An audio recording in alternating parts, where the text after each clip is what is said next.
Մեզ հենց ասուլիսի է գալիս, հենց արդեն շտապով արդեն հրաժարվում էին նկարվել, երեխեքից մեկը բերեց ես ինձ տվեց։ Հիմա ասենք ենթադրենք ես սիրում եմ երեխեքին, եթե երեխեքն ինձ մոտենում են, ուզում են նկարվեն,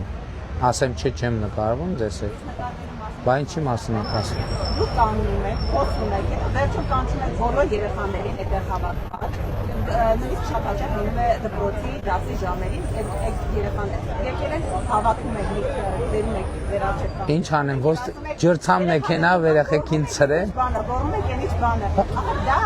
ինքնական ներգրավել է այդ երեխեքին այդ ամենը։ Ես իրավաբանների հետ խոսել եմ, իրանք ասել են, որ ոչ մի իրավախախտում այդտեղ չկա։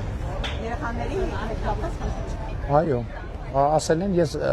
հենց առաջին օրերից, երբ որ երեխեքը զգացել են, որ ինչ-որ սենց ակտիվ անում են,